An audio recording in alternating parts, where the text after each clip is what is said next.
ओम श्री सद्गुरु परमात्मने नमः। श्री योग वशिष्ठ महारामायण उत्पत्ति प्रकरण सर्ग 72।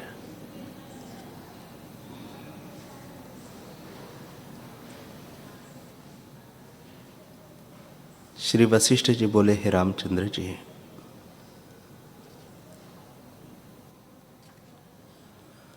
परमार्थ शुद्ध चित्त ही चैत्य के संयोग से और स्वरूप से बर्फ की नाई स्थित हुआ है। राम जी बोले, हे भगवान, यह मन जड़ है कि वह चेतन है? एक रूप आप मुझसे कहिए कि मेरे हृदय में स्थित हो। वशिष्ठ जी बोले, हे राम जी, मन जड़ नहीं और चेतन भी नहीं। जड़ चेतन की गांठ के मध्य भाव का नाम मन है और संकल्प विकल्प में कल्पित रूप मन है। उस मन से यह जगत उत्पन्न हुआ है और जड़ और चेतन दोनों भावों में डोलायमान है, अर्थात कभी जड़ भाव की ओर जाता है और कभी चेतन भाव की ओर आता है।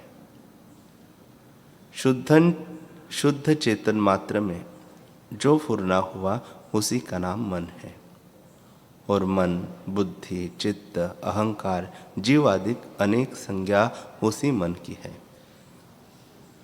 जैसे एक नट अनेक स्वांगों से अनेक संज्ञा पाता है, जिसका स्वांग धरता है उसी नाम से कहता है, तैसे ही संकल्प से मन अनेक संज्ञा पाता है। जैसे पुरुष विचित्र कर्मों से अनेक संज्ञा पाता है, पाठ से पाठक और रसोई से रसोइया कहता है, तैसे ही मन अनेक संकल्पों से अनेक संज्ञा पाता है। ये जो मैंने तुमसे चित्त की अनेक संज्ञा कही है, उनके अन्य अनेक बहुत प्रकार वादियों ने नाम रखे हैं। जैसा जैसा मन है तैसा ही तैसा स्वभाव लेकर मन बुद्धि और इंद्रियों को मानते हैं। कोई मन को जड़ मानते हैं, कोई मन से भिन्न मानते हैं, कोई अहंकार को भिन्न मानते हैं।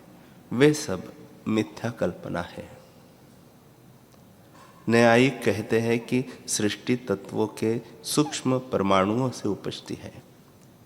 जब प्रलय होता है तब स्थूल तत्व प्रलय हो जाते हैं और उनके सूक्ष्म परमाणु रहते हैं, और फिर उत्पत्ति काल में वही सूक्ष्म परमाणु दूने तिगुने आदि होकर स्थूल होते हैं।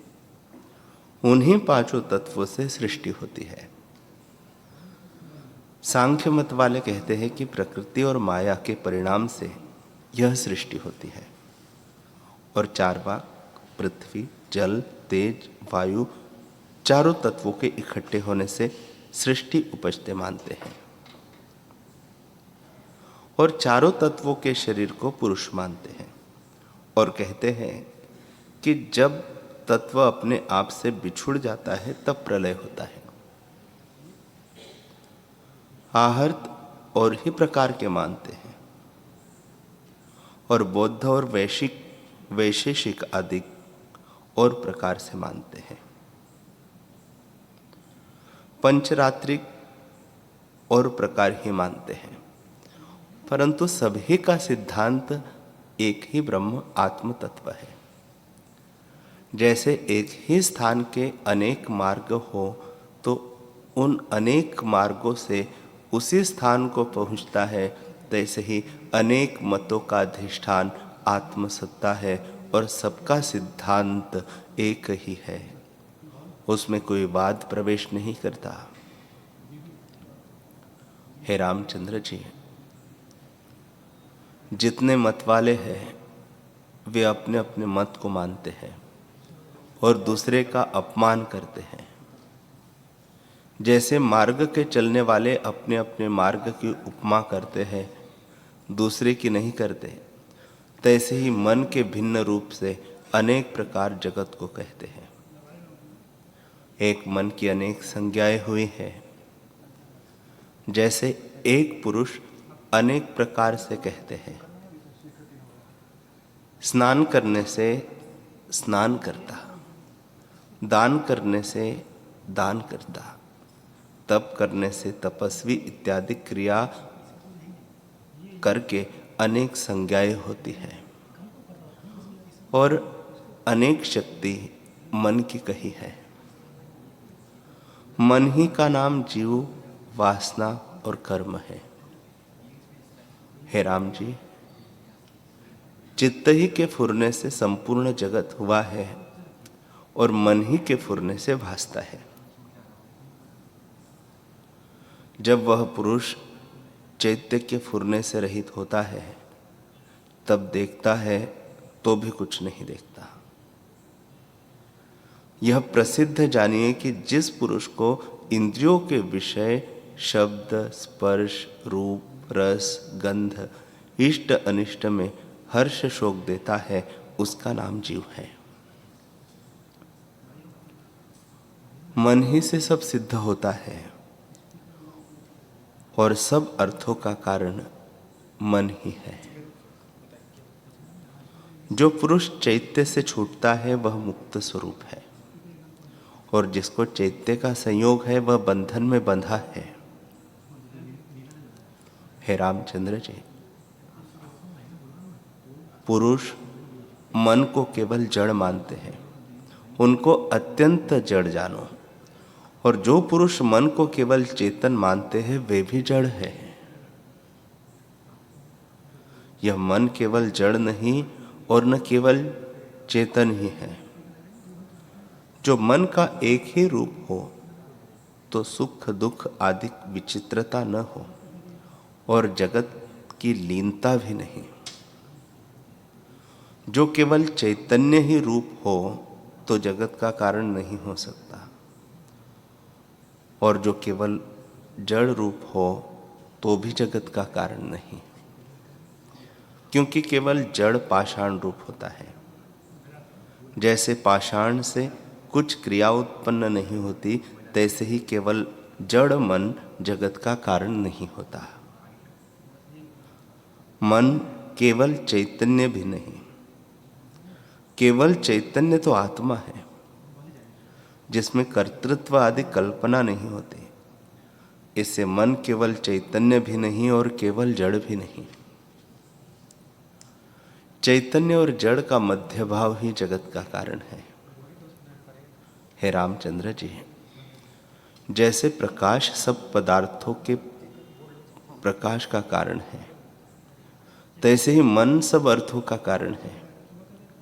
जब तक चित्त है तब तक चैत्य भासता है और जब चित्त अचित्त होता है तब सर्वभूत जात लीन हो जाते हैं। जैसे एक ही जल रस से अनेक रूप हो भासता है, तैसे ही एक ही मन अनेक पदार्थ रूप होकर भासता है और अनेक संज्ञा इसके शास्त्रों के मत वालों ने कल्पी है। सबका कारण मन ही है और परम देव परमात्मा की सर्व शक्तियों में से एक शक्ति है। उसी परमात्मा से यह फुरी है और जड़ भाव फूरकर फिर उसी ही में लीन होती है। जैसे मकड़ी अपने मुख से जाला निकालकर फैलाती है और फिर आप ही में लीन कर लेती है, तैसे ही परमात्मा से यह जड़ भाव उपजा है। हे राम जी, नित्य शुद्ध और बोध रूप ब्रह्म है। वह जब प्रकृत भाव को प्राप्त होता है तब अविद्या के वश से नाना प्रकार के जगत को धारता है और उसी के सर्व पर्याय है। जीव, मन, चित्त, बुद्धि, अहंकार इत्यादि संज्ञा मलिन चित्त की ही होती है। यह संज्ञाएं भिन्न भिन्न मतवादियों ने कल्पी है और पर हमको संज्ञा से क्या प्रयोजन है।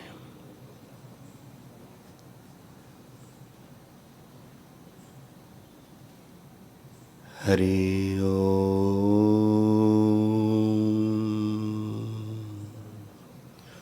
हरि ओम। ॐ सहनाववतु सहनौ भुनक्तु सह वीर्यं करवावहै तेजस्विनावधीतमस्तु मा विद्विषावहै। ॐ शांति शांति शांति। श्री सद्गुरुदेव भगवान की जय।